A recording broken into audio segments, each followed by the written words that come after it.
আলাইকুম। আমার নাম মোহাম্মদ সুমন হাওলাদার। আমার বাড়ি সিলেট বিভাগে। বন্ধুরা, আমি আমার জীবনের গল্পটা শুরু করার শুরুতে আপনাদেরকে আমার পরিবারের সম্বন্ধে জানিয়ে রাখি। আমার পরিবারে আমি আছি, আমার বাবা আছে, মা আছে, রয়েছে আমার দাদা দাদি সহ আমার কাকা ফুফি। আমাদের পরিবারে আরও সদস্য রয়েছে আমার বড় 3টা ভাই আর ছোট 2টা বোন। আমরা টোটাল 4 ভাই 2 বোন।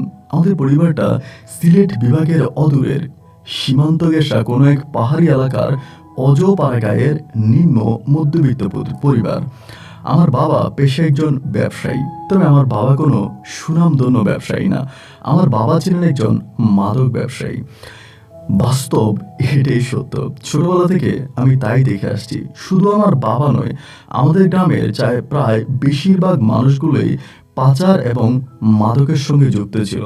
আমাদের গ্রামের মানুষের একমাত্র আয়ের উৎস ছিল এই বর্ডার। আমরা ইন্ডিয়ার বর্ডার থেকে বিভিন্ন মালামাল ইন্ডিয়া থেকে বাংলাদেশে আনতাম এবং বাংলাদেশ থেকে বিভিন্ন মালামাল ইন্ডিয়াতে পাঠাতাম। এটাই ছিল আমাদের ইনকামের বা আয়ের একমাত্র উৎস।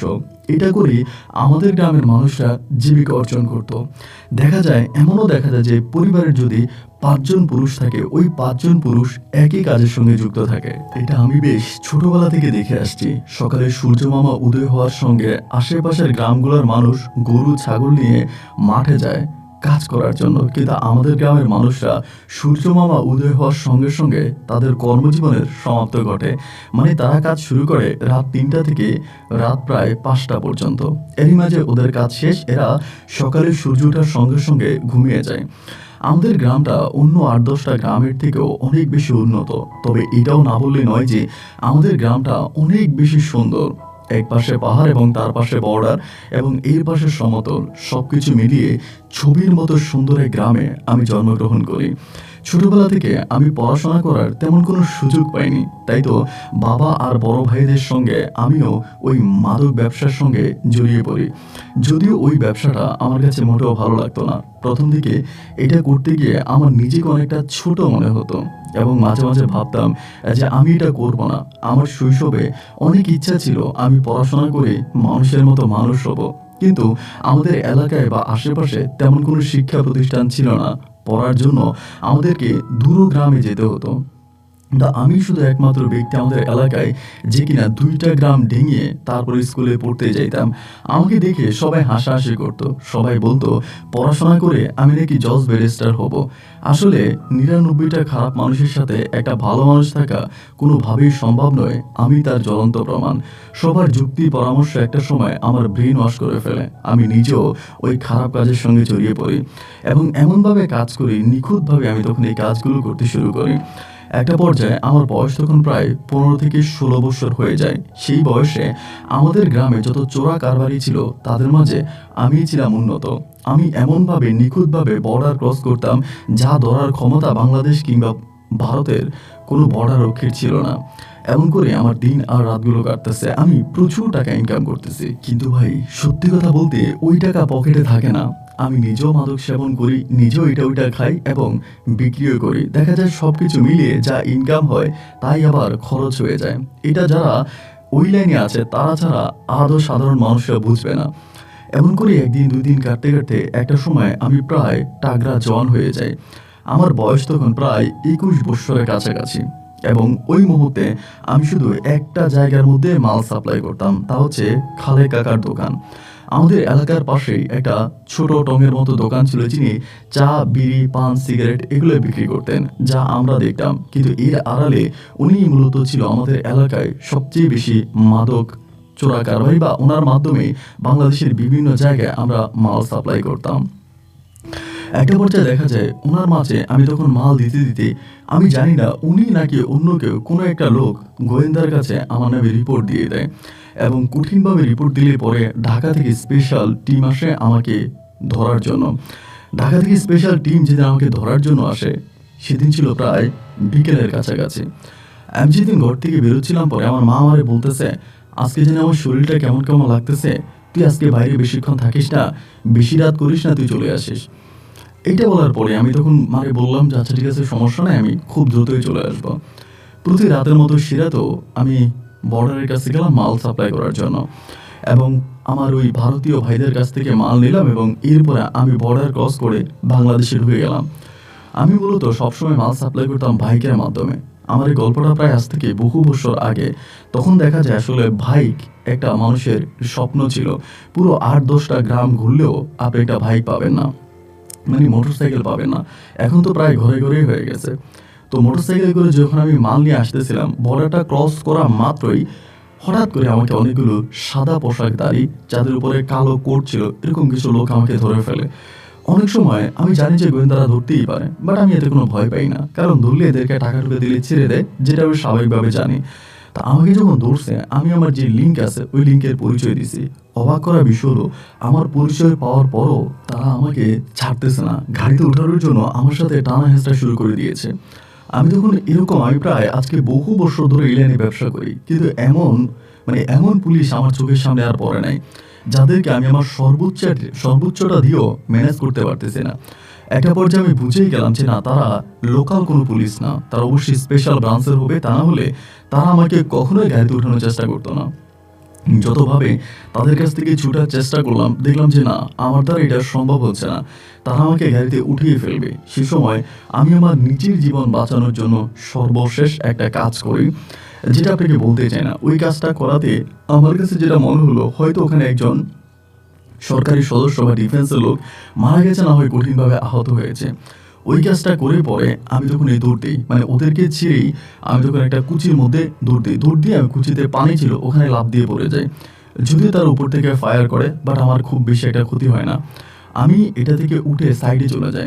সাইডে চলে যাওয়ার পরে আমি প্রথমে জঙ্গলের মধ্যে আশ্রয় নিই। অপেক্ষা করতেছিলাম সকাল পর্যন্ত, দেখা যাক সকালবেলা কি হয়। সকালবেলা আস্তে আস্তে করে এটা আমাদের পুরো গ্রামে ছড়িয়ে পড়ে এবং আমার নামে শুরু হয় চিরুনি অভিযান।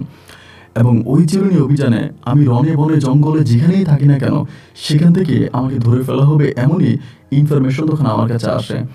আমি তখন চিন্তা করলাম যে না, আমার জন্য আর এই সিলেটের মাটি সেভ না, মানে ওই জায়গাটা সেভ না যেখানে আমরা মূলত বসবাস করি। কারণ পুলিশ আমাকে ধরার জন্য হুন্য হয়ে পাগল হয়ে গেছে। আমার নামে মারা সহ অনেকগুলো মামলা দায়ের করা হয়ে গেছে।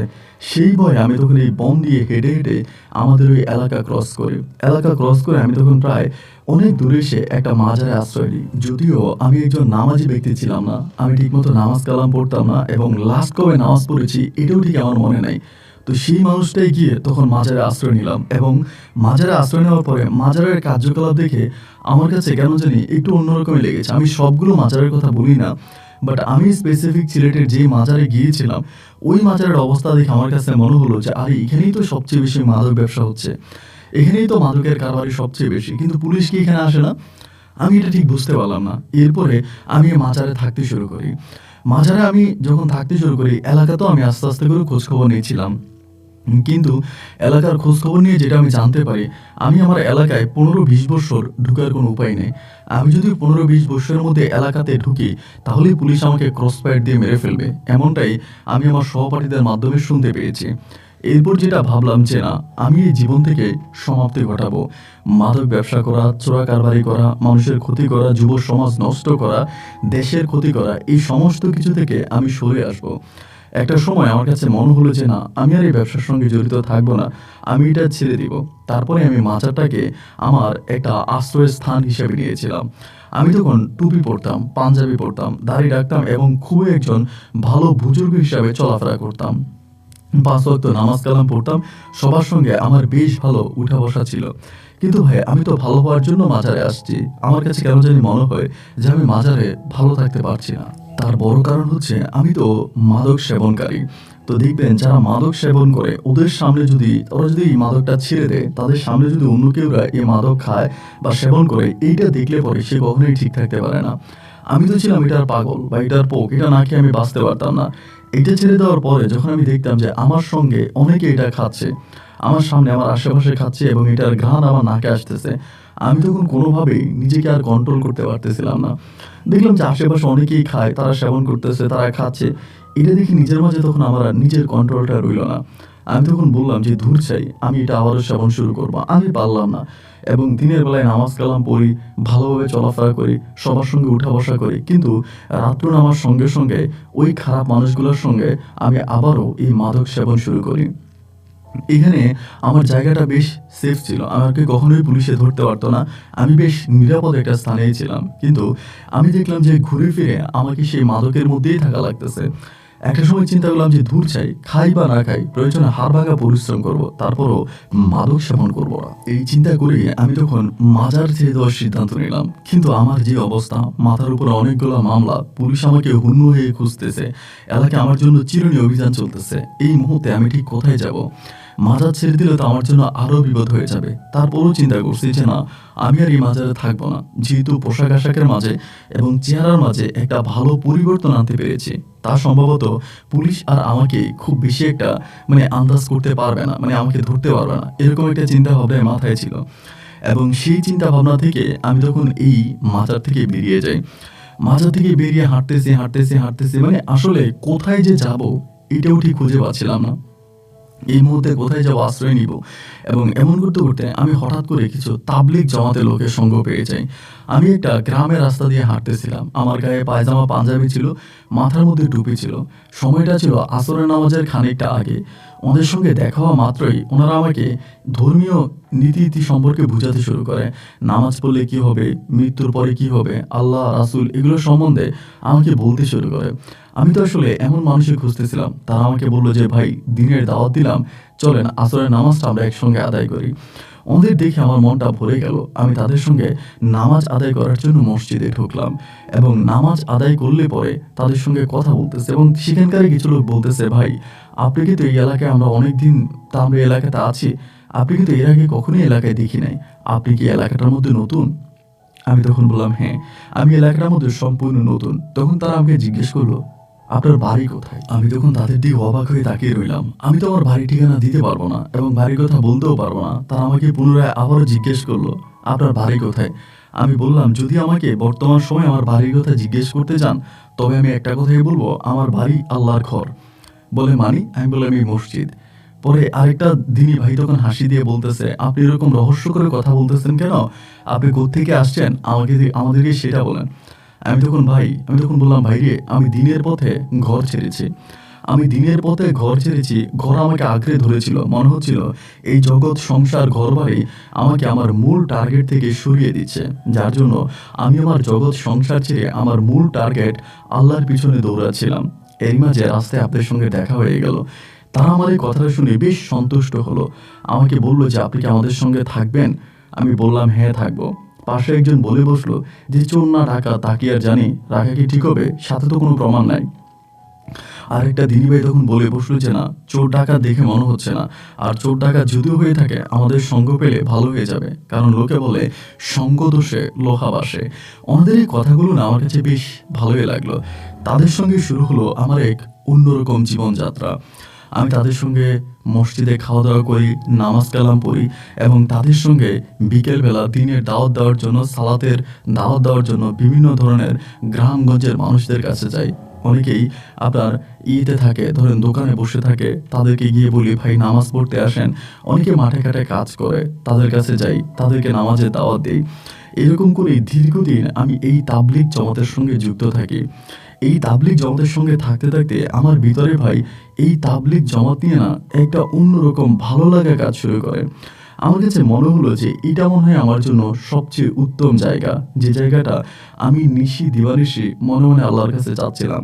আমি যদি তাবলিগ করি, জমাত করি, ঠিকমতো নামাজ আদায় করি, আল্লাহর পথে চলি, তাহলে হয়তো বিগত দিনে আমি যে পাপগুলো করেছি, মহান রাব্বুল আলামিন হয়তো আমার এই মনের পাপগুলো পরিষ্কার করে আমাকে সাফ করে দিবে। আমি একটা ভালো জীবনে আসতে পারবো। এভাবেই তখন এই তাবলিগ জমাতে আমার দিন রাত কাটতেছে এবং আমি তাদের দলেরই একজন ভালো সদস্য হয়ে যাই। তাদের দলেরই ভালো একজন সদস্য হয়ে যায়। এভাবে প্রায় একদিন দুই দিন নয়, দীর্ঘ 4 বছর ধরে আমি এই তাবলিগ জমাতের সঙ্গে যুক্ত থাকি। আমার বয়স তখন প্রায় আনুমানিক 25 থেকে 26 বছরের কাছাকাছি হয়ে যায়। আমি কিন্তু সেই সময়টা পর্যন্ত বিয়ে শাদী করি নাই। একইভাবে এটার সঙ্গে আমি তখন এই তাবলিগের সঙ্গে আছি এবং সেখানকার আমাদের একজন আমিরও ছিলেন, যিনি আমাদের দলনেতা। তিনি আবার অনেক অনেক বুজুর্গ একজন মানুষ ছিলেন। তার আন্ডারে আমরা বিভিন্ন জায়গায় যাইতাম, তিনি আমাদের দলটাকে পরিচালনা করতেন। এরকম করতে করতে সিলেট থেকে অনেক দূরের একটা অজপাড়া গ্যারে একটা মসজিদে আমরা গিয়েছিলাম, যে মসজিদটা ছিল একেবারে প্রান্তিক একটা এলাকায়, যেখানে বেশিরভাগ মানুষগুলোই দারিদ্র্য সীমার নিচে বসবাস করত। সেখানকার আসলে নামাজ কালাম পড়া মানুষ বেশ কমই ছিল। এমন একটা জায়গার সন্ধান আমরা পাই। তো আমরা চিন্তা করলাম যে আমরা সেই জায়গাটার মধ্যে গিয়ে তাবলীগের বা দিনী কাজ শুরু করব। আমাদের যিনি দলনেতা আছে তিনি সহ বাকি সবাই আমরা তখন আস্তে আস্তে করে সেই জায়গাটার মধ্যে গেলাম। আমরা টোটাল প্রায় 6 জনে সেই প্রান্তিক এলাকায় ওই মসজিদে, ভাঙে একটা মসজিদে গিয়ে আমরা ওখানে আশ্রয় নিলাম। তো ওই মসজিদে নামাজ কালাম পড়তেছি, মানুষকে দাওয়াত দিচ্ছি, সবাই মোটামুটি আমাদের দাওয়াতে কেউ সাড়া দিচ্ছে, কেউ দিচ্ছে না, এক একজন এক এক ধরনের কথা বলতেছে। এমন করে আপনার দিন আর রাত আর দিনগুলো পার হইতেছে। এই করে ওখানে প্রায় আমরা দীর্ঘ অনেক দিন পর্যন্ত ছিলাম, কিন্তু কোনোভাবে কোনো মানুষকে আমরা ওভাবে হেদায়েতে আনতে পারি নাই। কোনো মানুষ ওভাবে আমাদের ডাকে মন থেকে মসজিদে আসতো না। যদি আমরা জোর করতাম, ভাই আসেন নামাজ পড়তে আসেন, জোরাজোরি করতাম, তখন একজন দুইজন মানুষ হয়তো লজ্জায় পড়ে বা আমাদের মুখের কথা শুনে নামাজে আসতো, কিন্তু তারা মন থেকে আসতো না। দীর্ঘদিন সেই এলাকাটার মধ্যে আমরা দিন প্রচারের চেষ্টা করি, কিন্তু আমরা প্রতিটা জায়গায় ব্যর্থ হই। এমন নয় যে সেখানকার মানুষগুলো অমুসলিম ছিলেন, হিন্দু ছিলেন বা বিধর্মী ছিলেন, তারা সবাই ছিলেন সাচ্চা মুসলমান, কিন্তু নামাজ পড়া মুসলমান না, গরুর মাংস খাওয়া মুসলমান। এখানে দীর্ঘদিন থাকার পরে আমাদের যিনি দলের নেতা ছিলেন তিনি একটা সময় খুব টায়ার্ড হয়ে গেলেন, ক্লান্ত হয়ে গেলেন, এবং তিনি একসময় আমাকে বলতেছেন, আমি কি করবো ঠিক জানি না, তবে আজকে সারাদিন আমি এই গ্রামটা ঘুরবো এবং আমি একাই ঘুরবো, তোমরা কেউ আমার সঙ্গে আসবা না। তো সকালবেলা আমাদের প্রধান হুজুর তিনি তখন কি করলো, পুরো গ্রামটাতে ঘুরতে গেল। পুরো গ্রামটাতে ঘুরে ওই দিন বিকালবেলা কিন্তু আমরা এই মসজিদ ছেড়ে চলে যাওয়ার কথা। পুরো গ্রামটাতে উনি ঘোরাফেরা করে আসরের নামাজের সময় তিনি আসছে। জোহরের নামাজ কোথায় পড়েছে আমরা জানি না। আমরা রান্না বান্না করলাম, আমরা দুপুরে খাইছি, উনি দুপুরে খাইনি। আসরের নামাজের আগে এসে খাওয়া দাওয়া করে আসরের নামাজ পড়ে। সে সময় তো আমরা মোটামুটি আমাদের ব্যাগ ট্যাগ সবকিছু রেডি করে ফেলেছি যে আমরা এখান থেকে চলে যাব। ওই মুহূর্তে আসার পরে তিনি হঠাৎ করে সবাইকে বলতেছেন যে না, তোমরা ব্যাগ ট্যাগ রেডি করো না, আমরা এখান থেকে যাব না। আমি তখন বললাম যে হুজুর কি বলেন, আমরা তো সিদ্ধান্ত নিয়েছি এখান থেকে চলে যাব, আপনিই তো বললেন যে যেই ডেট আমাদেরকে দিয়েছেন এই ডেট অনুযায়ী তো আজকেই লাস্টের দিন এবং আজকেই তো আমাদের চলে যাওয়ার কথা। উনি বলে, হ্যাঁ সুমন তোমার কথা ঠিক আছে, আজকেই আমাদের চলে যাওয়ার কথা, আজকেই লাস্ট দিন, কিন্তু আমি পুরো গ্রাম ঘুরে একটা সিদ্ধান্ত নিয়ে এসেছি। ওই সিদ্ধান্তটা আমি রাতের বেলায় তোমাদের সবাইকে জানাবো। এরপর যদি সম্ভব হয়, তোমরা যদি আমার সিদ্ধান্ত মানো, তবে আরো 2 দিন আমরা এখানে থাকবো, আর অন্যথায় আমরা সকালবেলা এখান থেকে চলে যাব। তখন সবার মনে একটাই প্রশ্ন জাগলো যে তিনি হঠাৎ করে কি সিদ্ধান্ত নিলেন, কি কথা আমাদেরকে বলবেন। সবাই তখন ভয়ে ভয়ে আছি। আমরা মাগরিবের নামাজ পড়লাম, এশার সালাত আদায় করছি। এশার সালাতের পর আমরা সবাই নিজেরা নিজেদের মতো করে মসজিদে বসি, আমরা আমাদের চর্চা করি। মসজিদে বসে তখন দিনই আলোচনা করতেছি, নামাজ কালাম কোরআন কিতাব নিয়ে কথা বলতেছি। এমন করে কথা বলতে বলতে আমাদের হুজুর একটা সময় বলে বসলো, আমি পুরো গ্রামটা ঘুরে একটা জান্নাতি মেয়ের সন্ধান পেয়েছি। তখন আমরা বেশ অবাক হয়ে গেলাম, জান্নাতি মেয়ের সন্ধান? হুজুরকে বললাম, হুজুর আপনি কি বলতেছেন? উনি বলে, হ্যাঁ, আমি পুরো গ্রামে ঘুরে একটা দিনদার মুসলিম নামাজ কালাম পড়া ফরজগার একজন নারীর সন্ধান পেয়েছি। মেয়েটার নাম হচ্ছে ফাতেমা আক্তার, এবং এই মেয়ের বাবা একজন গরিব মানুষ, এক কথায় বলা চলে দিনমজুর কৃষক। তিনি মাঠে ঘাটে কাজ করে, তার একজন মেয়ে আছে, নাম হচ্ছে ফাতেমা আক্তার, এবং মেয়েটাও দেখতে শুনতে বেশ সুন্দরী, কিন্তু তার চোখে সমস্যা আছে। বলা যায় এই মেয়েটা 80% চোখে দেখতে পায় না। আমি শুনে অবাক হয়ে গেলাম, এই গ্রামের এইটাই একমাত্র মেয়ে যে কিনা এই অন্ধ অবস্থায়ও প্রায় অর্ধেক কোরআন শিখেছে তার দাদির মুখে শুনে। তার দাদির মুখে শুনে এই ফাতেমা অর্ধেক প্রায় 15 পারা কোরআন সে মুখস্থ করেছে। শুধু তাই নয়, এই মেয়েটার মুখের কোরআনের বাণী এতটাই সুন্দর, সে 5 ওয়াক্ত নামাজ পড়ে। এই গ্রামের যত মানুষ আছে এই মেয়েটাই ছিল তারই মাঝে উন্নত। আমরা তখন বললাম যে হুজুর এই সন্ধান আপনি কোথায় পেলেন? উনি বলল, গ্রামে হাঁটতে হাঁটতেই গ্রামের মানুষের মুখে আমি এই ফাতেমার সন্ধান পেয়েছি, এবং ফাতেমার মুখে কোরআন শোনার জন্যই আমি তাদের ওই বাড়িতে গিয়েছিলাম। মেয়েটা আমাকে কোরআন পড়িয়ে শুনেছে এবং জানতে পেরেছি তার বাবা মায়ের মুখে মেয়েটার বুঝ এবং বয়স হওয়ার পরে মেয়েটা কখনোই 1 ওয়াক্ত নামাজ কাজা করেননি, 5 ওয়াক্ত নামাজ জামাতের সহিত আদায় করেছেন। এই মেয়েটার মা বাবা ব্যতীত তাকে বাইরের আর কোনো মানুষ দেখেনি। আমরা তখন হুজুরের মুখের দিকে তাকিয়ে থাকতে একটা সময় আমরা বললাম যে হুজুর একটা মেয়ে বুঝলাম না হয় এই গ্রামে ভালো, এবং সেটাই আপনি খুঁজে বের করেছেন। তিনি সেটাই বলল, তিনি আমাদেরকে ওইটাই বলল যে আমি সকালবেলায় এই উদ্দেশ্যে বের হয়েছি, কারণ এখানে যেহেতু সবাই মুসলমান, তাদের মাঝে একজন না একজন ভালো মানুষ আছে। যদি একজন ভালো মানুষ না থাকতো, এতগুলো দুষ্ট মানুষ একসঙ্গে থাকতে পারতো না, আল্লাহর গজব পড়ে যেত।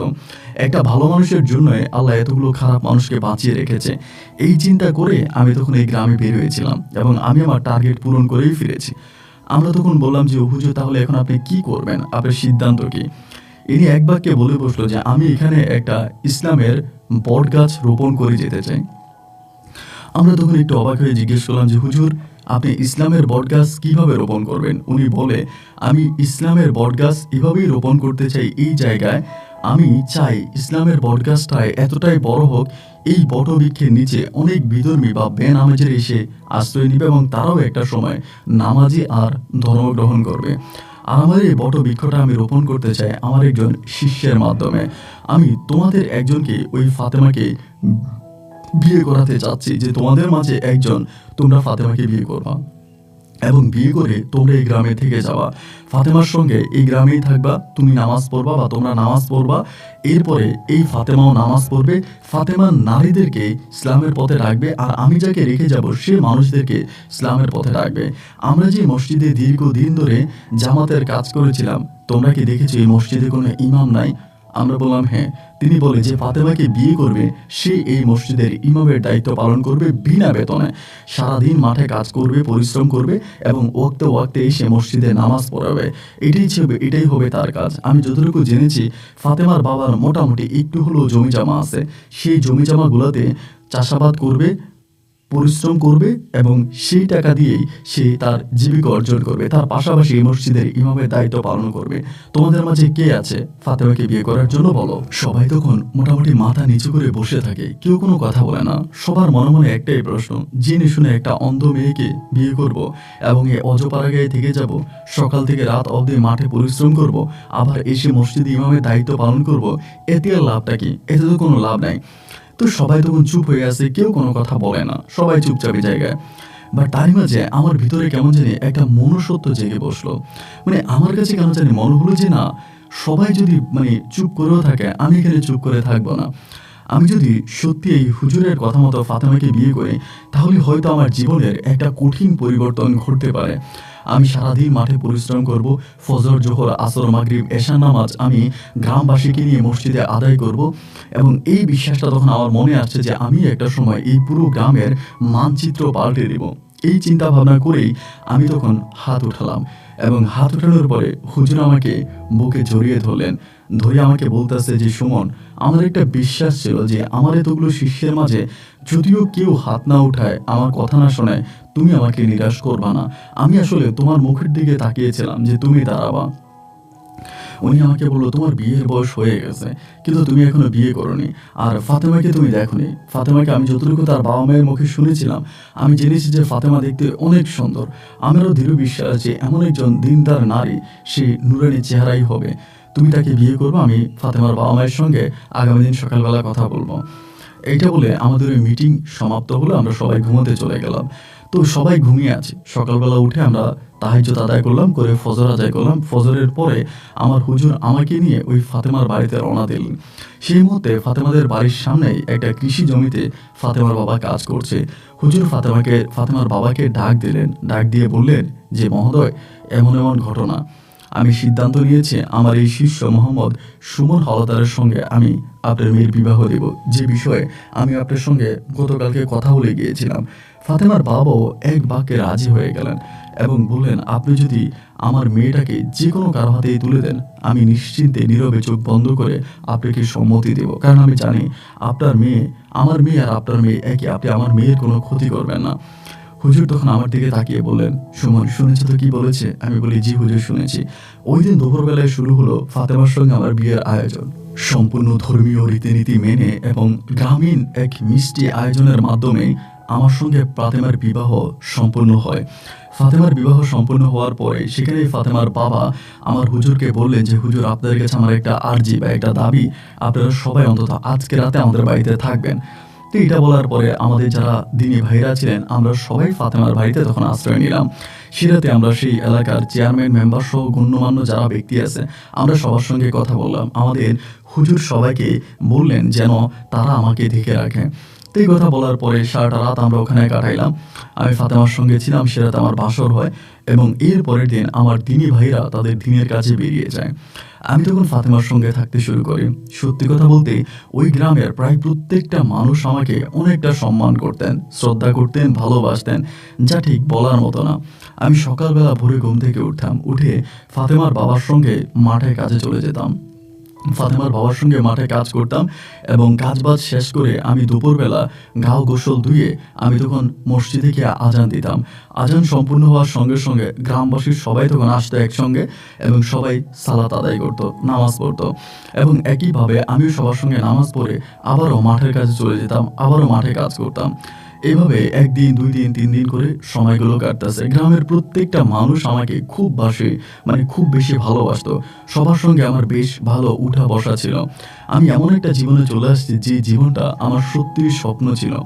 আজকের এই সমাজে অভাব, অনটন, ঝগড়াঝাটি, মারামারি, কত ধরনের লোভ লালসা আছে, কিন্তু আমার এই জীবনটার মাঝে তেমন কোনো ঝামেলাই ছিল না। সকালে ঘুম থেকে উঠলে মনের ভিতরে এক কঠিন প্রশান্তি আমি অনুভব করতাম, যে শান্তিটা মনে হয় যেন জান্নাতে শান্তি ছিল। আমি ঘুম থেকে উঠে আপন মনে অজু করে আজান দিয়ে সবার সঙ্গে নামাজ আদায় করতাম। সূর্য ওঠার সঙ্গে সঙ্গে আমার বউয়ের হাতে খাবার খেয়ে আমি কাজে নেমে যেতাম। আমার বউ যদিও চোখে দেখতে পেত না, তবে আমার শ্বশুর শাশুড়ি তারা বেশ ভালো ছিল। তারা আমাকে খুব বেশি মূল্যায়ন করতো এবং আমার 2 জন ছোট শালাও ছিল, তারাও আমাকে খুব বেশি মানতো। এভাবে একটা সময় ফাতেমা গর্ভবতী হয়।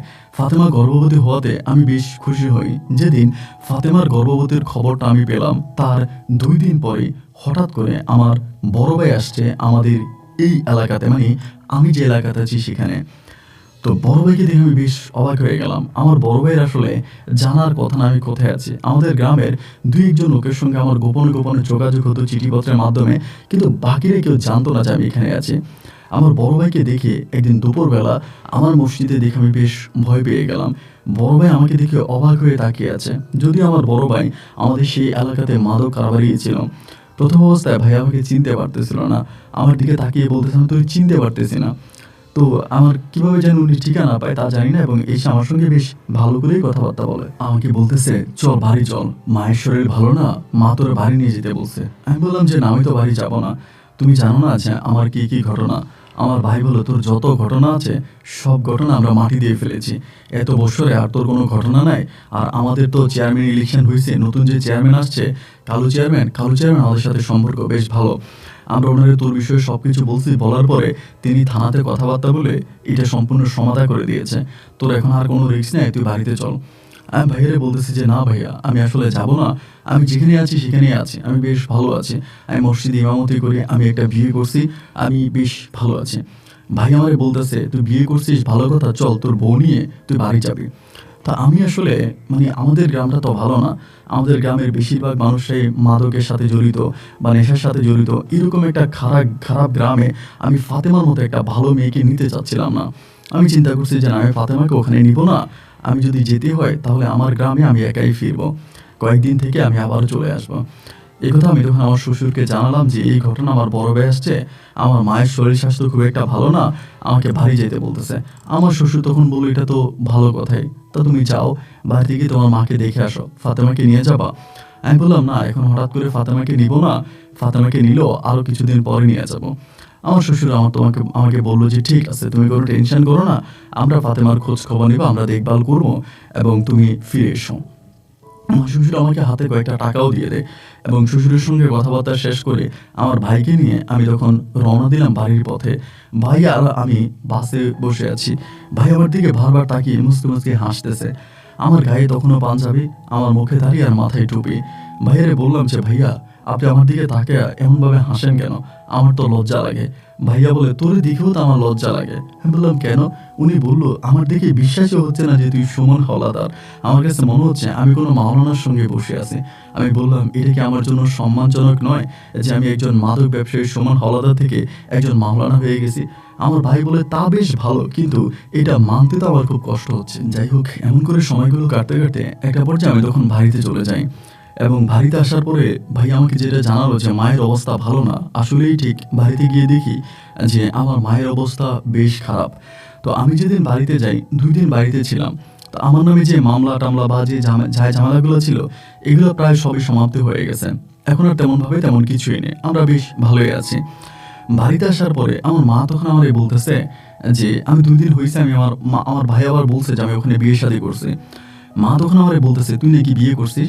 আমি বললাম, "হ্যাঁ মা, এমন একটা অন্ধ মেয়েরে বিয়ে করছি।" মানে পুরো বিস্তারিত আর বলি নাই। কিভাবে বিয়ে করছি বা কিভাবে কি হইছে, এসব কিছু বলি নাই। শুধু বলছি একটা অন্ধ মেয়েরে বিয়ে করছি। আর মাও যেটা বুঝে গেছে যে আমি মোটামুটি একটা সুরুত ধরেছি। একটা ভালো মানুষের সুরুত ধরেছি যাতে আমাকে পুলিশে ধরতে না পারে, আমার কোনো ক্ষতি না করতে পারে। এইজন্য ভালো একটা সুরুতে এসে আমি একটা বিয়ে-শাদী করেছি বা মানে আপনার ছদ্মবেশে ছিলাম। তো এখন আসার পরে মা আমারে বলতেছে, "যা হইছে, যেটা হইছে সবকিছু ভুলে যা।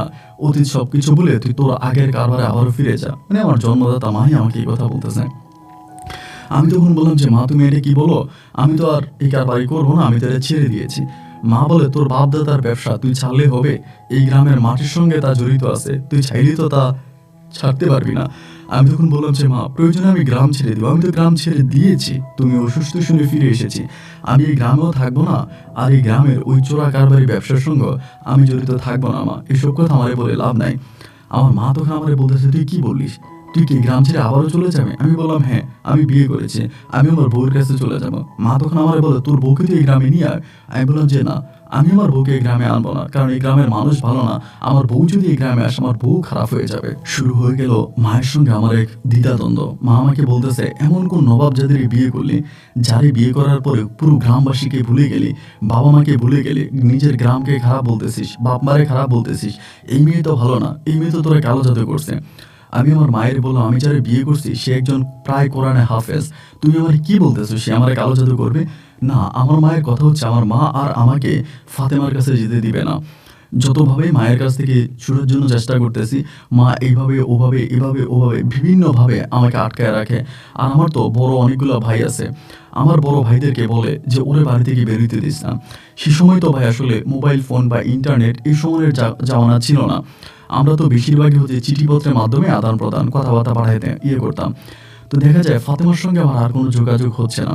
বাবা-মা আমাকে ঘর থেকে বেরোতে দেয় না, ঘরের ভিতর আটকায় রাখছে। আমি একটা অন্যরকম জীবনে তখন চলে গেলাম। দুঃখ, কষ্ট, যন্ত্রণা, ফাতেমার জন্য বেশ কষ্ট হচ্ছে। কিন্তু আমি কোনোভাবে বাড়ি থেকে বেরোতে পারতেছি না। আমার যে আপন ভাইয়েরা আছে তারাই আমাকে মাদক সেবন করার জন্য তখন বলতেছে যে, "তুই একটু এটা খা, তোর ভাল লাগবে এবং ভিতর থেকে তোর পুরনো কষ্টগুলো মুছে যাবে। তুই অতীত ভুলে যা।" এরকম করে, করে আমার সঙ্গে যারা আমার গ্রামের খারাপ ছেলেপেলে ছিল, ওরাও মিশতে শুরু করে। তা আমি যেহেতু মাদকখোর ছিলাম জন্ম থেকেই হিসাব করতে গেলে, আমি সেই মানুষটা তখন আবার যখন আমার গ্রামে এসে মাদক সেবন শুরু করি, আমি আস্তে, আস্তে করে আমার অতীত সব ভুলে যেতে থাকি।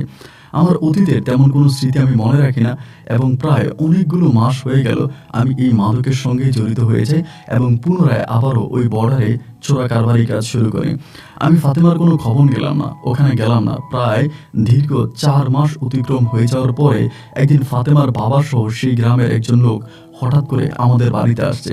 যদিও ফাতেমার সঙ্গে আমার যে কাগজপত্র হয়েছে সেখানে আমার বাড়ির ঠিকানা ছিল। কিন্তু প্রায় এই ৩টা-৪টা মাস তারা আমার কাছে আসে নাই। অনেক চিঠি আমাকে পাঠিয়েছিল কিন্তু সেই চিঠির কোনো উত্তর আমি দেই নাই। এই ৩-৪ মাস পরে ফাতেমার সঙ্গে ফাতেমার বাবার সঙ্গে আরেকটা লোকসহ আমাদের বাড়িতে আসে। আসার পরে আমাকে তখন খবর দেওয়া হয়, আমি তখন বর্ডারে থাকি। বর্ডার থেকে আসার পরে আমার শ্বশুর আমাকে দেখে চোখের পানি ছেড়ে দিল। মানে উনি কান্না করে ফেলছে, উনি আমাকে চিনতে পারে না।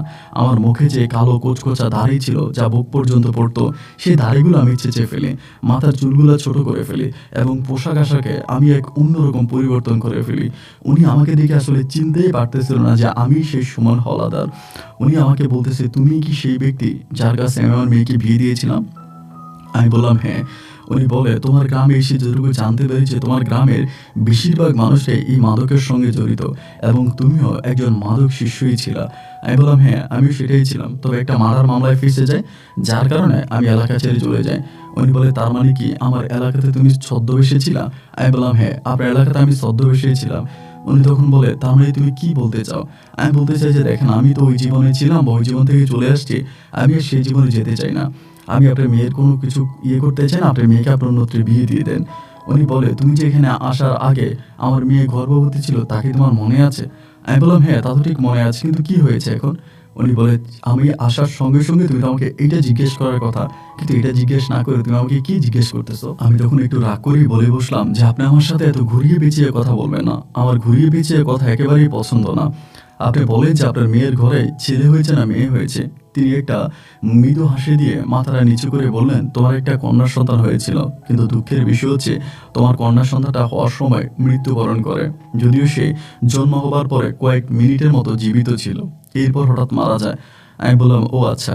তো বলে, আমরা তো তোমার কাছে তো যোগাযোগ করতে পারি না, আমরা ওকে দাফন করে ফেলেছি, তো তোমাকে এখন নিয়ে যেতে আসছি, তুমি চলো। আমি তখন বললাম যে না, আমি আর সেই জীবনে যেতে চাই না, আমি যে জীবন থেকে চলে আসছি আমি সেই জীবনে যেতে চাই না। তো ওনার সঙ্গে যেই লোকটা ছিলেন সে সম্ভবত সেই এলাকার অনেক পাওয়ারফুল একটা লোক। তিনি বলতেছে যে তুমি কি বলতে চাও?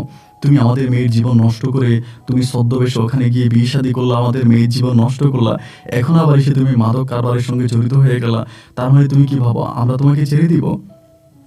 আমি বললাম, ছেড়ে দিবেন না কি করবেন এটা আমি জানি না, তবে আমি আর কখনোই সেই গ্রামে যেতে চাই না এবং ফাতেমার সাথে আমি আর কোনো যোগাযোগ রাখতে চাই না। লোকটার সঙ্গে তখন আমার বেশ তর্কাতর্কি হয়ে গেল, তিনি আমার সঙ্গে খারাপ ব্যবহার করলেন এবং আমিও মোটামুটি এই লোকটার সঙ্গে খারাপ ব্যবহারই করলাম। দুজনে অনেক ঝগড়াঝাটি কথা কাটাকাটি হওয়ার একটা পর্যায়ে লোকটা বললেন যে ঠিক আছে, আমিও দেখবো যে তুমি কিভাবে এলাকাতে এই কারবার করো, আমাদের ফাতেমার জীবন নষ্ট করে। এটা বলার পরে তিনি তখন তার গ্রামে চলে গেল, আমি আমাদের গ্রামে আসলাম। এবং দেখেন, আমার নামে আগে একটা মামলা ছিল, যদিও সেই মামলাটা বেশ কষ্টের পরে ধামাচাপা দেওয়া হলো। এর উপরে আমার নামে আবারও নারী নির্যাতনের আরেকটা মামলা করে দেওয়া হলো, অপহরণ, নারী নির্যাতন সহ অনেকগুলো করে ওই ফাতেমার বাবার সঙ্গে থাকা লোকটা তখন মামলা করে দিল। এই মামলায় কিছু ঘুরতে গিয়ে আবারও বেরিয়ে আসলো সেই সাপ, যে সাপের ভয়ে আমি এই গ্রাম ছেড়েছিলাম। আবারও আমার উপরে শুরু হলো দাঙ্গা হাঙ্গা, যায় ঝামেলা, পুলিশ আসে আমাকে খোঁজাখুঁজি করে, আবারও সেই পুরনো পরিস্থিতির মধ্যে পড়ে গেলাম। আয় হায়, এখন কি করব? বাঁচা তো আর কোনো উপায় নাই। আমার আব্বা আম্মা খারাপ ব্যবহার করতেছে আমার সঙ্গে, তুই বিয়ে করলি কেন? সেখানে গেলে গেলে ভালো কথা গোপনে থাকতি, তুই এটা করতে ওইটা করতে, তাদের সমস্যা ছিল না, বিয়েটা কেন করলি? বিয়ে করে তো কাজটা ভালো করিস নাই, এবং কাবিনও করলি, এতগুলো টাকা কাবিন দিলি কেন? এইভাবে আব্বার সঙ্গে ঝগড়াঝাটি, মায়ের সঙ্গে ঝগড়াঝাটি, একটা পর্যায়ে মা বাবারে বলতেছে সুমনের সঙ্গে গালমন্দ করে বা সুমনের সঙ্গে খারাপ ব্যবহার করে তো আর লাভ নাই, যা হবার তা তো হয়েই গেছে। এখন দেখেন যে কোনো না কোনোভাবে এই মেয়েটারে বাড়িতে নিয়ে আসা যায় কিনা। মেয়েটারে বাড়িতে নিয়ে আসেন তাহলেই হয়। আমার আব্বা বলে, এই মেয়েরে বাড়িতে আনবো কিভাবে, মেয়ে তো অন্ধ। আমি বললাম, আব্বা ও তো মোটামুটি দেখতে পায়। আমার আব্বা বলে, না এই মেয়েকে আনবো না।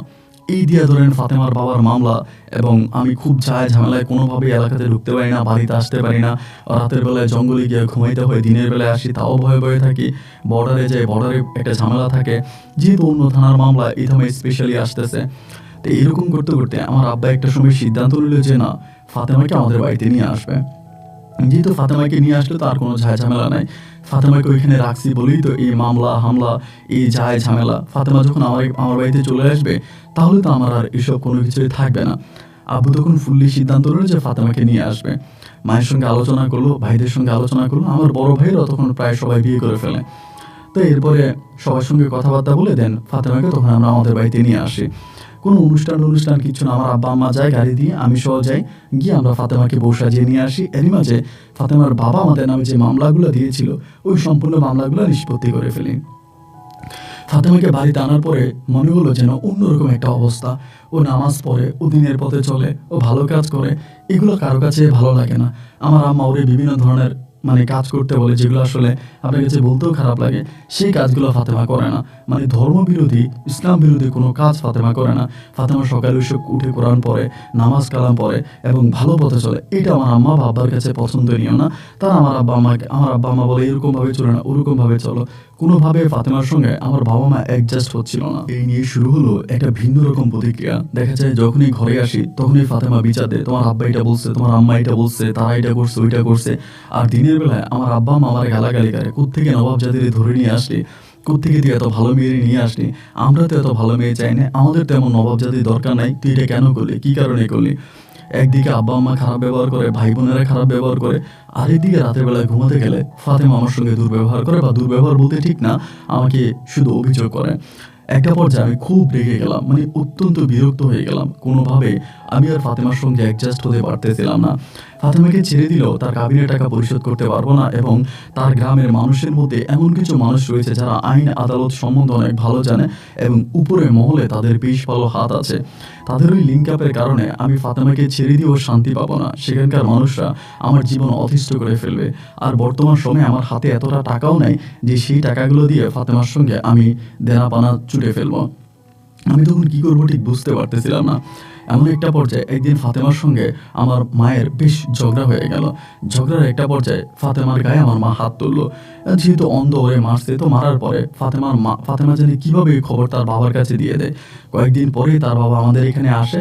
আসার পর আমাদের এলাকার যে কালু চেয়ারম্যান তারে ডাইকে বিভিন্ন লোকজনদেরকে নিয়ে আমার মাকে খুব হুমকি ধমকি দেয়, মানে যায় ঝামেলা করে। একটা পর্যায়ে মা আর বাবা বেশ রেগেছে আমার উপরে। রেগে গিয়ে বলে, তুই এই বউ নিয়ে আর আমাদের বাড়িতে থাকতে পারবি না, তুই আমাদের বাড়ি থেকে বেরিয়ে যা।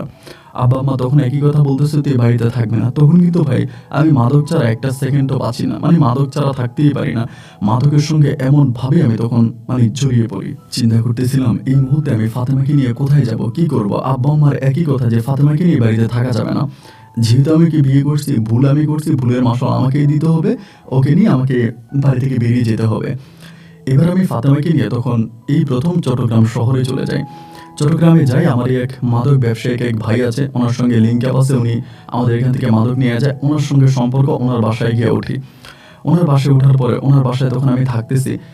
আমি তখন আমার এই বিস্তারিত ঘটনাগুলো বলতেছি, ভাই রে আমি তো ঝামেলায় পড়ে গেছি, আমার সঙ্গে এই ঘটনা ঘটেছে, এখন আমি কি করব না করব কোনো কিছু বুঝতে পারতেছি না, এই বিপদে পড়ছে। উনি তখন আমাকে বলতেছে, বিপদটা তো আর ছোটোখাটো কোনো বিপদ না, এটা তো বেশ বড় একটা বিপদ। তো ঠিক আছে, দেখা যায় কি আমার বাসায় থাকো। ওনার বাসায় কয়েকদিন ধরে থাকতেছি, তাতেও ফাতেমার অভিযোগের শেষ নাই। ওই বাসার মধ্যেও তারা তার স্বামী স্ত্রী দুজনেই মাদক সেবন করে বা সিগারেট খায়। এটা ফাতেমার পছন্দ না। ফাতেমা আমাকে বারবার একটা কথা বলে যে, তুমি রিক্সা চালাও, তুমি দিনই কাজ করো, এটা আমার কোনো সমস্যা নেই, তুমি রিক্সা চালাও অথবা মজুরি করো, এটা করে তুমি আমাকে 3 বেলা 1 বেলা খেতে দাও, তাও তুমি ভালো পথে আসো। আমিও যে এভাবে মাদক সেবন করি, এটাও ফাতেমার বেশ অপছন্দ। ও আমাকে বারবার বলে এটা থেকে ফিরে আসার জন্য, কিন্তু আমি এটা থেকেও ফিরে আসি না। মানে এক কথায় বলতে গেলে আমি ফাতেমাকে কোনো জায়গায় কোনো মূল্যায়ন করি না। সেখানে যাওয়ার পরও প্রতি রাতেই ফাতেমার সঙ্গে আমার রাতের বেলায় ঝগড়া হতো। ঝগড়াঝাটি, ঝামেলা এগুলো বারবার আমার হয়ে যাচ্ছে। এমন করতে করতে আমি যে ভাইয়ের কাছে যাই, তার নাম হচ্ছে রেজাউল ভাই, উনি বাড়ি চিটাগংয়ে। রেজাউল ভাই তখন আমাকে একটা বুদ্ধি দেয়। বুদ্ধি দিয়ে বলে যে, সুমন, তোমার একটা ভালো বুদ্ধি দিতে পারি, যদি বুদ্ধিটা তুমি কাজে লাগাতে পারো, তোমার সাপও মরবে, লাঠিও বাঁচবে, তোমার জীবন পাল্টে যাবে। আমি তখন বললাম যে, ভাই বুদ্ধিটা কি? উনি তখন আমাকে বলতেছে যে, তুমি ফাতেমাকে বিক্রি করে দাও। আমি শুনে একটু অবাক হয়ে গেলাম। আমি বললাম, কি করবো? বলে, হ্যাঁ, তুমি ফাতেমাকে বিক্রি করে দাও। যদি ফাতেমাকে তুমি বিক্রি করে দাও, একসঙ্গে তোমার সমস্যার সমাধান হবে এবং তুমিও নীরবে নিবৃত্তে ব্যবসা বাণিজ্য করতে পারবা, তোমার আর কোনো ঝামেলা হবে না। আমি বললাম, ফাতেমাকে যদি আমি বিক্রি করে দিই, ওর বাবা মা তো আমাকে খুঁজে বেড়াবে, এবং আমি ওর বাবা মাকে কী জবাব দেবো? এবং তাদের বাবা মায়ের মাঝে কিছু স্ট্রং ফ্যামিলি আছে, এবং বিয়ে হওয়ার সময় ফাতেমার সঙ্গে আমার ওভাবে কাগজপত্র হয়েছে, আমি চাইলেও ফাতেমাকে খুব সহজে ছাড়তে পারবো না। উনি তখন আমাকে বললো, দেখো, তুমি ফাতেমার সঙ্গে সারা জীবন থাকতে পারবে না, কারণ তোমার পেশা, তোমার কাজ, ফাতেমার কাজ সম্পূর্ণ আলাদা, দুজনের কাজ দুইটা। দিন রাতে তোমাদের এই সমস্যাগুলো বাড়তেই থাকবে, তোমাদের অ্যাডজাস্টমেন্ট কখনোই আসবে না। এর থেকেও সবচেয়ে বেটার এবং ভালো বুদ্ধি আমি তোমাকে দিলাম, তুমি ফাতেমাকে বিক্রি করে ফেলো। ফাতেমা দেখতে শুনতে খুবই সুন্দরী, এবং যে কোনো কারো কাছে তাকে সহজে বিক্রি করা যাবে। আমার কাছে একটা ভালো লাইন আছে, ওই লাইনে যদি তুমি ফাতেমাকে বিক্রি করে দাও, এতে তোমার জীবনটা পাল্টে যাবে। তবে আমি তোমাকে আরেকটা বুদ্ধি দিতে পারি, তবে তুমি একটা কাজ করো, তুমি ফাতেমাকে বিক্রি করে আপাতত কয়েকটা বছরের জন্য তুমি বিদেশে চলে যাও। কয়েকটা বছরের জন্য বিদেশ চলে যাও। যদি বিদেশ চলে যাও, সেখানে গিয়ে তুমি আরামায়েশে কয়েকটা বছর থাকলা। এদিক দিয়ে ফাতেমার বাবা তারে খুঁজতে খুঁজতে একটা সময় তারা অতিষ্ঠ হয়ে যাবে, তারা আর মেয়েরে খুঁজবে না, ফাতেমা তার লাইনে চলে যাবে, তুমি বিদেশ থেকে আরামায়েশে দেশে আসবা। এরপরে দেখে শুনে তোমার লাইনে তুমি একটা বিয়ে করে তোমার জীবন তুমি কাটাবা। এই মেয়ের হাত থেকে তুমি এভাবেই তুমি বাঁচতে পারবা। আমি তখন বললাম, আপনি কি সত্যিই বলতেছেন? বলে, হ্যাঁ, আমি এটাই বলতেছি, তুমি এটাই করো এবং এটাই তোমার জন্য সবচেয়ে উত্তম রাস্তা। ওনার কথা মতো আমি তখন সিদ্ধান্ত নিলাম যে হ্যাঁ, আমি এই কাজটাই করব। আমি ফাতেমাকে বিক্রি করে ফেলবো। ফাতেমাকে বিক্রি করার সঙ্গে তখন এই রেজাউল ভাইয়ের সঙ্গে আমার চুক্তি হলো। চুক্তি মোতাবেক একদিন উনি আমাকে বলল যে ফাতেমাকে অমুক জায়গায় দিয়ে আসতে হবে। যেহেতু ও অন্ধ, ওকে কোথাও নিয়ে গেলে আমার কোনো সমস্যা নাই। যেকোনো জায়গায় ও আমার সঙ্গে যেতে রাজি আছে এবং ওকে বিক্রি করতে পারবো। রেজাউল ভাইয়ের সঙ্গে কথাবার্তা সবকিছু কমপ্লিট করলাম এবং টাকা পয়সারও লেনদেন হয়ে গেল। টাকা পয়সার লেনদেন সমাপ্ত করার পরে আমি তখন এই আমার বউ ফাতেমারে নিয়ে রওনা দিলাম। রওনা দেওয়ার পরে একটা বাসার ঠিকানা আমাদেরকে দিল। সেই ঠিকানায় আমি আর ফাতেমারে নিয়ে গেলাম। যাওয়ার সময় বলছিলাম যে আমরা একটা জায়গায় যাব দাওয়াত খাওয়ার জন্য। দাওয়াতের কথা বলে ফাতেমাকে নিয়ে যাই এবং নিয়ে সেই ঘরের মধ্যে ফাতেমাকে রেখে আমি চলে আসি। এরই মাঝে রেজাউল ভাইয়ের হাতে সেই দালালটা টাকা তুলে দেয়। রেজাউল ভাই আমার হাতে টাকাগুলো দিয়ে দিছে। দিয়ে বলতেছে, আপাতত বাড়িতে যাও না, বাড়িতে না গিয়া তুমি ব্যবস্থা করো যে কীভাবে কী করা যায়, তুমি বিদেশ যাওয়ার ব্যবস্থা করো। রেজাউল ভাই তখন তার এক পরিচিত বন্ধুর মাধ্যমে তখন আমার পাসপোর্ট সম্পন্ন করে। যদিও আমি সিলেটের মানুষ ছিলাম, পাসপোর্টটা সেখান থেকে হয়তো অনেক ঝামেলা করে উনি পাসপোর্টটা করায়। পাসপোর্ট সম্পূর্ণ হয় এবং এরই মাঝে আপনার এই বাবা মা, এই কি বলে, ফাতেমার বাবা মা ফাতেমার সঙ্গে দেখা করার জন্য তারা আসতেছে, চাইতেছে। এবং ফাতেমার সঙ্গে তখনই তো আমার মোবাইল ফোন বেরিয়েছিল। আমরা কিন্তু এখান থেকে মাঝে মাঝে ফোন দিতাম। এই ফাতেমার বাবা ফোন দেয়, ফাতেমা কোথায়, আমি কথা বলবো, এবং আমার মেয়ে কোন জায়গায় আছে আমি কথা বলবো। উনি বারবার ফোন টোন দিতেছে। আমি বললাম যে অসুস্থ আছে, কথা বলবে। এই সেই একটা সময় তারা আমার খোঁজাখুঁজি করতে শুরু করছে এবং ফাতেমাকেও খোঁজাখুঁজি করতে শুরু করছে। আমার ভাই রেজাউল তখন মোটামুটি অল্প সময়ের ভিতরে পাসপোর্ট সম্পূর্ণ করে আমার পাসপোর্ট জমাও দিয়ে দেয়। এবং ওই সময় আসলে ভিসা লাগতে বেশি একটা সময় লাগতো না, এখন তো অনেক সময় লাগে। আমার মনে আছে গলাকাটা ভিসা আমি তখন গেছিলাম। গলাকাটা ভিসাটা ছিল এরকম ভিসা যে ধরেন আপনার ছবির উপরে অন্য একটা ছবি বসাই দিবে, ওইটারে বলে গলাকাটা ভিসা। ওই রকম গলাকাটা ভিসায় আমি তখন এই সৌদি আরবে চলে যাই। আমাকে সৌদি আরবের ভিসায় দেওয়া হয়। অল্প সময়ে আমি তখন সৌদি আরবে চলে যাই এবং গলাকাটা ভিসায় সৌদি আরবে যাওয়ার পরে আমার ভিতরে কেমন জানি একটা পরিবর্তন কাজ করতে শুরু করলো ভাই। আমার সৌদিতে তেমন কোনো কাগজপত্র হয় নাই, কোনো আকামা হয় নাই, কোনো ডকুমেন্ট হয় নাই, যেহেতু আমার ভিসাটাই নকল ছিল। আর এই নকল ভিসা ছাড়া এত দ্রুত আমি বাংলাদেশ থেকে সৌদিতে আসতে পারতাম না। অনেক ঝামেলা ছিল সেই সময়টাতে। এই জন্য ঝামেলা কম করে সহজে আমি তখন সৌদি আরবে চলে আসি। এবং আসার পরে এখানে আমার গলা কাটা ভিসা, আমি কোনো কাজ কাম পাই না। যেখানে টুকিটাকি কাজ কাম পাইতেছে, কাজ কাম করতেছি, 1 দিন 2 দিন 3 দিন করে আস্তে আস্তে করে সময়গুলো পার করতেছি।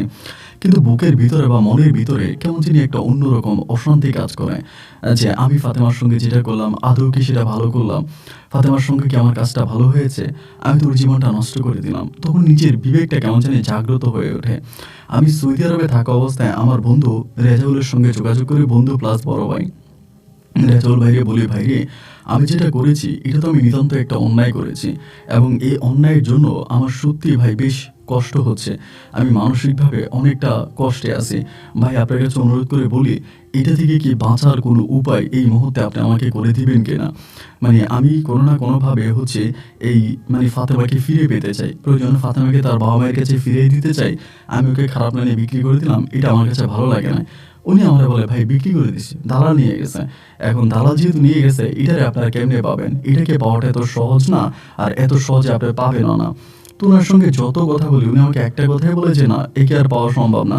রেজাউল ভাই আমাকে ফাতেমাকে ফিরিয়ে দিতে পারলো না। তবে ভাই আমি মক্কা মদিনায় শুধু যাইতাম আর কান্না করে আল্লাহরে বলতাম, যে আল্লাহ একটা বার যেন ফাতেমার সঙ্গে আমার এই জীবনে দেখা হয়ে যায়। আমি যত পাপ করেছি, যত অন্যায় করেছি, তার তো কোনো সীমা নাই। আর এই পাপগুলো আমি সবসময় সঙ্গ দোষে করেছি, আমি নিজের ইচ্ছায় কিছুই করিনি। আল্লাহ আমাকে তুমি মাফ করে দাও। আল্লাহর কাছে কান্নাকাটি করতাম আর হাত তুলে শুধু ফাতেমাকে ভিক্ষা চাইতাম, যদি ফাতেমাকে পেয়ে যাই, যদি ফাতেমাকে পাই। এভাবে কান্নাকাটি করে 1 দিন 2 দিন 3 দিন করে সময়গুলো সামনের দিকে যাচ্ছে, আর আমি তো ফাতেমার কোনো সন্তান পাচ্ছি না। এভাবে আমার পরিবারের সঙ্গে তখন আমি যোগাযোগ বন্ধ করে দিলাম। আমার আব্বা আম্মা সহ ভাই বোন যারা ছিল প্রত্যেকের সঙ্গেই তখন আমার যোগাযোগ বন্ধ। আমার বুকের ভিতর বা মনের ভিতর তখন একটাই কষ্ট, যে তাদের সঙ্গে আমার উঠা বসা চলাফেরা ছিল। আমার আব্বা আম্মা, তারা তো আমার জীবনটাকে নষ্ট করছে। তারা তো চাইলে আমাকে একটা ভালো জীবন দিতে পারতো। আমাকে একটা সুষ্ঠু জীবন দিতে পারতো, তারা তো আমাকে সেই ভালো জীবনটা দেয়নি। তারা তাদের মধ্যে আমাকে মাদক ব্যবসায়ী হিসাবেই তৈরি করেছে। আমিও এই সমাজে একজন মাদক ব্যবসায়ী হিসাবে পরিচিতি পেয়েছি। না, তারা তো আমার ভালো করেনি, so আমি তাদের সঙ্গে মিশবো না। আমি আমার আব্বা আম্মার সঙ্গেও খুব বেশি একটা মিশতাম না, আর কথাবার্তা বলতাম না। আর মনের ভিতরে বারবার শুধু জপতাম, আল্লাহ ফাতেমার সঙ্গে যদি দেখা হয়ে যায়, ফাতেমার সঙ্গেই যদি দেখা হয়ে যায়, কোনোদিন যদি ফাতেমাকে দেখতে পাই। এভাবে প্রায় আমার জীবন থেকে 15 থেকে 16 বৎসরের মতো কেটে যায়। আপনি শুনলে অবাক হয়ে যাবেন, সেই 15-16 বৎসরে আমি আমার পরিবারের সঙ্গে বেশ কমই যোগাযোগ করেছি। 15-16 বৎসর পরে আমি তখন একটা কোম্পানিতে কাজ করতাম, একটা আপনার জুস কোম্পানি ছিল, ওইটাতে কাজ করতাম। যদি আমার কাগজপত্র ওই সময় ওভাবে হয়নি, কাগজপত্র নাই, আমি একরকমই বলতে গেলে আমি সৌদি নাগরিক হয়ে গেছি কাগজপত্র ছাড়া আর কি। এইভাবে প্রায় 16 বৎসর আমার জীবন থেকে কেটে যায়। 16 বৎসর পরে একদিন একটা কাফেলাতে গেছিলাম। কাফেলা থেকে বের হওয়ার পরে আমি একটা গাড়ির ভিতরে হঠাৎ করে আমার বউ ফাতেমাকে দেখতে পেলাম। আমি যখন ফাতেমাকে প্রথমে দেখলাম, আমার কাছে মনে হলো যেটা ফাতেমা। একটা সাদা গ্লাসওয়ালা গাড়ি ছিল, গাড়ির মধ্যে বসে আছে। আমি একটু বিব্রত হয়ে গেলাম, কি ব্যাপার, ফাতেমা এখানে কেন? এটা মক্কার একটা এলাকা ছিল, একটা মানে মার্কেটের সামনে। আমার প্রথমে মনে হলো যে মানুষের মতো মানুষ হতেই পারে, হয়তো এটা কোনো সৌদিয়া নারী হবে বা সৌদি মেয়ে হবে এরকম। কিন্তু দেখলাম যে সে আমার দিকে তাকায় আছে, আমি তাকায় আছি, সেও তাকায় আছে, এক দৃষ্টিতে তাকায় আছে। ভিতর থেকে তখন কেমন জানি একটা টান অনুভব করতে শুরু করলাম। টানটা অনুভব করার পরে আমি আস্তে আস্তে করে গাড়ির দিকে হাঁটতে শুরু করি।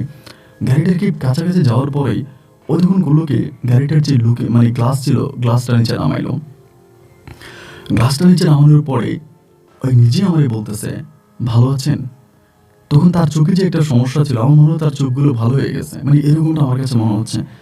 আমি বললাম, হ্যাঁ ভালো আছি, তুমি কি ফাতেমা? বলে, হ্যাঁ আমি ফাতেমা। মানে আমি তখন নিজেকে বিশ্বাস করতে পারতেছিলাম না। আমার কাছে মনে হচ্ছিল আমি স্বপ্নে দেখতেছি, এবং এটা সত্যি একটা স্বপ্ন।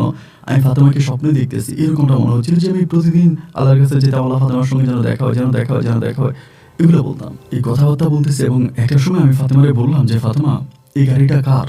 তুমি এখানে কিভাবে আসছো? ওই আমারে বলে, এটা আমার স্বামীর গাড়ি, আর আমার স্বামী আমার এখানে নিয়ে আসছে। আমি বললাম, তোমার স্বামীর গাড়ি, তোমার স্বামী তোমার নিয়ে আসছে, এগুলো কি বলতেছ? ও বলে, এইসব অনেক কথা আপনি বুঝবেন না, আপনি ভালো আছেন? ভালো থাকলে আলহামদুলিল্লাহ ভালো। তখনই তার হাতে আমি একটা মোবাইল ফোন দেখলাম। আমি বললাম, তোমার মোবাইল নাম্বারটা আমাকে একটু দিবা? ও বলে, না। আমি বললাম যে, দাও না, মোবাইল নাম্বারটা একটু দাও। যখন একটু জোরাজোরি করলাম, রিকোয়েস্ট করলাম, তখন সে তার নাম্বারটা আমাকে দিল। আমি তখন তার মোবাইল নাম্বারটা আমার মোবাইলে উঠাইলাম। উঠানোর কিছুক্ষণ পরে একটা লোক, মানে মনে হলো যেন সৌদির মতোই, সে বেরিয়ে আসছে। আমি লোকটাকে দেখে দৌড়ে জানালার পাশ থেকে ছুটকে গেলাম, এবং ছুটকে যাওয়ার অনেকক্ষণ পর অপেক্ষা করতেছিলাম যে কি হয়ে দেখি, কি হয়ে দেখি। লোকটা তখন ফাতেমাকে নিয়ে ওখান থেকে চলে গেল। এরপরে আমি ফাতেমাকে ফোন দিচ্ছিলাম, ফোনের উপর ফোন, ফোনের উপর ফোন, ও আর আমার কোনো ফোন রিসিভ করে না। সারাদিন কেটে রাত হয়ে গেল, কিন্তু আমার ফোন ধরে না। রাত 9টার দিকে ও তখন নিজে আমাকে ফোন করে। যখন রাত 10টার দিকে নিজে ফোন করে, আমার মনটা তখন আনন্দে ভরে গেল। আমি তখন ফোনটা রিসিভ করে আমি কান্না করতে শুরু করি। ও আমারে বলতেছে, আপনি কান্না করতেছেন কেন? আমি বললাম, ফাতেমা তুমি আমাকে মাফ করে দাও, ফাতেমা তুমি আমাকে মাফ করে দাও। তুমি বিশ্বাস করো না ফাতেমা, আমি সৌদির জমিনে প্রতিটা সেকেন্ডে, প্রতিটা মিনিটে আল্লাহর কাছে হাত তুলে শুধু বলতাম, আল্লাহ ফাতেমার সঙ্গে যেন জীবনে আমার একবার দেখা হয়ে যায়। আমি যেন আমার জীবনে ফাতেমাকে আল্লাহ একটা বার দুনয়ন ভরে দেখতে পাই, যে ফাতেমার সঙ্গে আমি যে অন্যায় করেছি, আল্লাহ সে অন্যায় থেকে আমি মুক্তি চাই। ও আমাকে বলে, আপনি কি বুঝতে পেরেছেন যে আপনি অন্যায় করেছেন? আমি বললাম, হ্যাঁ আমি বুঝতে পেরেছি আমি অন্যায় করেছি। ও বলে, যদি আপনি এটা বুঝতে পারেন আপনি অন্যায় করছেন, তাহলে আল্লাহ আপনাকে মাফ করে দেবে। কারণ কোনো বান্দা যদি বুঝে সে অন্যায় করেছে, আর অন্যায় করার পর যদি সে তওবা পাঠ করে, আল্লাহ তাকে মাফ করে দেয়। আমিও আপনাকে মাফ করে দিই, এবং আল্লাহ আপনাকে মাফ করে দেয়। আপনি যে এখন ভালো হয়েছেন, সৌদি আরবে আছেন, আপনি দাড়ি রেখেছেন, পাঞ্জাবি পরেছেন, আপনাকে আমি আবারও সেই রূপে দেখতে পেয়েছি যে রূপে দেখে আমি আপনাকে একবার বিয়ে করেছিলাম। আমার বেশ ভালো লেগেছে। আমি বললাম, ফাতেমা তুমি কি চোখে দেখতে পাও? ও বলে, হ্যাঁ আমি এখন 100% চোখে দেখতে পাই। আমার স্বামী আমার চোখের চিকিৎসা করেছে। আমি বললাম, ফাতেমা এটা কিভাবে সম্ভব? এই লোক তোমার স্বামী হলো কি করে? আমি তো তোমাকে একটা খারাপ দালালের কাছে বিক্রি করে দিয়েছিলাম, তোমাকে তো আমি বিক্রি করেছি। তোমার তো একটা বেশ্যাখানায় থাকার কথা ছিল, এই সৌদির পবিত্র মাটিতে না। ও তখন বলে, আল্লাহ যারে টানে পৃথিবীর কেউ তার নিচে নামাতে পারে না। আপনি আমাকে যেখানে বিক্রি করে দিয়েছিলেন প্রথম রাতেই, আমাকে আজকে যিনি আমার স্বামী তার কাছে আমাকে পাঠানো হয়। আমি বললাম তারপর? বলে আমার এই স্বামী ছিলেন সৌদি আরবের একজন নামকরা ব্যবসায়িক। সৌদিতে তার অনেক ভালো ব্যবসা প্রতিষ্ঠান ছিল এবং তার স্ত্রী মারা যায়। স্ত্রী মারা যাওয়ার পরে তার ২টা মেয়ে আর একটা ছেলে রয়েছে। তার টোটাল ৩ ছেলে মেয়ে। তারাও সৌদি আরবে থাকতো। তো তিনি মাঝে, মাঝে বাংলাদেশে গেলে এই খারাপ কাজগুলো করতেন বিভিন্ন খারাপ নারীদের সঙ্গে। কিন্তু তার স্ত্রীকে তিনি বেশ মিস করতেন। স্ত্রীকে অনেক ভালোবাসতেন। স্ত্রীর জন্য সবসময় কান্নাকাটি করতেন। তা আমাকে যেদিন উনি দেখেছিলেন, উনার কাছে কেন জানি মনে হচ্ছিল যে আমার চেহারার সাথে নাকি উনার মৃত স্ত্রীর চেহারার কেমন একটা মিল আছে। আপনি আমাকে যেখানে বিক্রি করেছেন সেই লোকটাই প্রথম রাতে আমাকে এই দালালটা মানে এই লোকটার কাছে পাঠায় আমাকে। ওনার নাম ছিল সুলাইমান হোসেন। সুলাইমান সাহেবের কাছে পাঠায়। পাঠানোর পরে আমি তখনও আসলে জানতাম না যে আমাকে কোনো একটা দালালের কাছে আপনি বিক্রি করে দিয়েছেন বা ওই লোকটার সঙ্গে আমার খারাপ কাজ হবে। আমি তখন প্রায় আপনার মাগরিব কি আসার সময় আমি জানি না, আমি আজানের শব্দ শুনতে পাই এবং আমি দেখতে পাই যে সুলাইমান সাহেব আমার ঘরে আসছে। আমি তো আসলে 20% দেখতে পাইতাম, অতটা ভালো দেখতে পাইতাম না। লোকটার তখন বললাম, এখন কি আজান দিতেছে? উনি বলে হ্যাঁ। আমি বললাম কিসের আজান? বলে এশার আজান। আমি বলি যদি কিছু না মনে করেন, আমার স্বামী তো আসে নাই, এখন উনি কখন আসবে তাও তো জানি না, কোত্থেকে কই আমাকে নিয়ে আসছে সেটাও জানি না, আমি একটু এশার নামাজটা পড়বো। আপনার এখানে কি কোনো জায়নামাজি আছে? বলে না, জায়নামাজি নাই। তা আমি হাতিয়ে হাতিয়ে কষ্ট করে টয়লেটে গেছি, ওখানে উজু করছি, উজু করে আইসা আমি নামাজটা পড়ছি। এশার নামাজটা সম্পূর্ণ করছি এবং নামাজটা শেষ করার সঙ্গে সঙ্গে লোকটা কান্না করতেছে। তো লোকটা যখন কান্না করতেছে আমি অবাক হয়ে জিজ্ঞেস করলাম, আপনি কান্না করতেছেন কেন? আর আমার হাজবেন্ড কোথায়? লোকটা তখন কান্না করতে করতে বলতেছে, তোমার নাম কি? আমি বললাম আমার নাম ফাতেমা আক্তার। তারপর বলতেছে, ফাতেমা আক্তার তুমি কি জানো যে তোমার হাজবেন্ড তোমাকে একটা খারাপ জায়গায় বিক্রি করে দিয়েছে? আমি প্রথম জানতে পারি যে আপনি আমাকে বিক্রি করে দিয়েছেন এবং আমি একটা খারাপ লোকের হাতে আছি। আমি তখন বললাম, আমার স্বামী তো আমাকে বিক্রি করে দিয়েছে, তাকে আপনি আমার সঙ্গে এখন খারাপ কাজ করবেন, আমার সতীত্ব নষ্ট করবেন? লোকটা কান্না করতে করতে আমাকে বলে বসলো, আমি কখনোই তোমার সতীত্ব নষ্ট করব না। যে মেয়ের সঙ্গে খারাপ কাজ করতে এসে দেখলাম সে এশার নামাজ সালাত আদায় করতেছে এবং যে মেয়ের মুখের দিকে তাকানোর পরে আজকে বহু বৎসর পর মনে হলো আমার স্ত্রীর চেহারাটা আমি দেখেছি, আমি তো সেই মেয়ের ক্ষতি করতে পারবো না। তবে তুমি যদি আজকে অন্য কারো হাতে পড়তা তোমার জীবনটা শেষ হয়ে যেত। আমি তখন বললাম, আমার স্বামী আমাকে কেন বিক্রি করে দিয়েছে? তিনি বলে, জানি না কেন বিক্রি করে দিয়েছে। এবং সেই লোকটাই আমাকে স্ত্রীর মর্যাদা দেয়। শুধু স্ত্রীর মর্যাদাই আমাকে দেয় না, আমাকে ভালোবেসে বুকে জড়িয়ে নেয়, আমার চোখে চিকিৎসা করায়, আমার বাবা মায়ের সাথে যোগাযোগ করায়, আমার বাবা মাকে হজ করায়, আমার বাবা মাকে ঘর বাড়ি তুলে দেয়, আমার ভাইগুলোকে সৌদি আরবে এনে তাদেরকেও প্রতিষ্ঠিত করে দেয় এবং সবশেষ তিনি আমাকে সৌদিতে একটা রানীর মতো, শেখের বউয়ের মতো আমাকে রেখেছে। আমার দুইটা কাজের মহিলা, আমার কোনো কিছুর অভাব নাই। আজ আল্লাহ আমাকে এত সুখ দিয়েছে যে সুখগুলো কোনদিন আমি কল্পনাও করতে পারিনি। এবার আমাকে বলে, আপনি কি করেন? আমি বললাম, ফাতেমা, গলা কাটায় বিষয় প্রায় 20 বছর আগে সৌদি আরবে এসেছিলাম। আজও এক মানবতার জীবনযাপন করছি। খাবার পাই না, ঘুম নাই, নিদ্রা নাই। আজ এখানে কাজ তো কাল ওখানে কাজ। প্রতিটা সেকেন্ডে সেকেন্ডে আল্লাহর কাছে প্রার্থনা করেছি যেন তোমাকে একবার দেখতে পাই। আজ তোমার তো সুখ দেখে সত্যি আমার মনটা ভরে গেল। ও আমাকে বলে, আমিও আপনাকে দেখেছি। যাই হোক, আপনার উপরে আমার কোনো অভিযোগ নাই। আল্লাহ আপনাকে মাফ করে দেখ, আমিও আপনাকে আমার মন থেকে মাফ করে দিয়েছি। আমি বললাম, ফাতেমা, আমি যে অন্যায় করেছি, যে অপরাধ করেছি, এরপরেও কি আমি ক্ষমার যোগ্য? ও বলে, আমার মহান রাব্বুল আলামিন বলেছে, হে বান্দা, তুমি যদি কোনো বান্দাকে ক্ষমা করতে পারো, আমি আল্লাহও তোমাকে ক্ষমা করতে পারি। আমার আল্লাহ বলেছে, ক্ষমাই পরম ধর্ম। আমার আল্লাহ ক্ষমা করতে জানে, আর আমি আল্লাহর বান্দি হিসেবেও ক্ষমা করে দিয়েছি। আমার আল্লাহ আপনাকে ক্ষমা করে দেখ, আমিও আপনাকে ক্ষমা করেছি। চিৎকার করে বললাম, ফাতেমা গো, ও ফাতেমা, তুমি কি মানুষ না ফেরেশতা? ও বলে, আপনার মনে আছে ওই পীর সাহেবের কথা, আপনাদের বড় হুজুরের কথা, যে বড় হুজুর একদিন আমাকে বলেছিল আমি এই গ্রামে একটা বট গাছ রোপণ করেছি, যে বট গাছের নিচে অনেক মানুষ এসে আশ্রয় নিবে, সবাই দিনই কাজ করবে। সেই বট গাছটা হয়তো তিনি ভুল জায়গায় রোপণ করেছিলেন, আপনাকে তিনি চিনতে পারেন নাই। আপনি জানেন, আমার গ্রামে মসজিদ বানিয়েছি, মাদ্রাসা বানিয়েছি, দিনের কাজ করিয়েছি। প্রতি বৎসরে আমি আমার গ্রামে মাহফিল করাই এবং আমার গ্রামে অসহায় মানুষদের পাশে এসে দাঁড়িয়েছি। আজ আমার গ্রামে প্রায় 100% মানুষ নামাজ পড়ে। আমার গ্রামের প্রতিটা ওক্তে নামাজে মসজিদে জায়গা হয় না। পাশের গ্রাম থেকেও মানুষ আমাদের গ্রামে নামাজ পড়তে আসে। বর্তমানে আমাদের গ্রামটাকে সবাই মুসলিম পাড়া হিসেবে চেনে। এই গ্রামের আজান হওয়ার সঙ্গে সঙ্গে মাঠে ঘাটে জমিনে যে যেখানেই থাকুক দৌড়িয়ে মসজিদের জন্য ছুটে যায়। বিন বাজালে সাপ যেমন ছুটে আসে, আজানের সুর শুনে শুনে মানুষের সঙ্গে সঙ্গে মসজিদে ছুটে আসে। আমার গ্রামটা এখন একটা সুন্দর গ্রামে পরিণত হয়েছে। হয়তো সেই সৌন্দর্যটা আপনি করতে পারেন নাই, তবে আল্লাহর কাছে অশেষ শুক্রিয়া যে আপনি আমাকে এমন একটা কাজ করেছেন যে কাজের মাধ্যমে আজ আমি এই জায়গায় আসতে পেরেছি। আমি বললাম, ফাতেমা তুমি আমাকে মাফ করে দিও। ও বলে, আমি তো বারবার বলেছি আপনাকে মাফ করে দিয়েছি, তবে আপনার কাছে একটা অনুরোধ করি, যেহেতু আপনার সঙ্গে আমার ছাড়াছাড়ি হয়ে গেছে, আমি মন থেকে আপনাকে ছেড়ে দিয়েছি, আমি এখন আমার নতুন স্বামীর সংসার করতেছি, আমি চাই না আপনি আর কখনই আমার সঙ্গে যোগাযোগ করেন। এ কথাটা বলার পরেই ও সুন্দর করে আমাকে সালাম দিয়ে লাইনটা কেটে দেয়। এরপরে আমি তার নাম্বারে যতবার কল দিয়েছিলাম সে আমার কল রিসিভ করেনি। এক পর্যায়ে সে তার সিম নাম্বারটা পরিবর্তন করে ফেলে। আজকে বহু বছর কেটে গেল। আমি করোনায় আক্রান্ত হয়েছিলাম, বাঁচবো কেউ বলে নাই। আমি করোনায় যখন আক্রান্ত হই সবাই বলছে মারা যাব, কিন্তু তখন আমি বেঁচে আছি। আজ কত বছর সৌদিতে আছি তার হিসাব দিতে পারবো না। শুধু এটুকুই জানি, আল্লাহর কাছে শেষ একটা প্রার্থনা করেছি, মৃত্যুর পর যেন আমার লাশটা সৌদিতে দাফন হয়, তাহলে হয়তো আল্লাহ আমাকে মাফ করতে পারে। আমার স্ত্রীর সঙ্গে আমার আর কখনো দেখা হয়নি, আর কখনো কথা হয়নি, তবে আল্লাহ সৌদির পবিত্র জায়গায় হাত তুলে আমি আমার স্ত্রীকে শেষবারের মতো দেখতে চেয়েছি। আল্লাহ আমাকে দেখা করিয়ে দিয়েছে।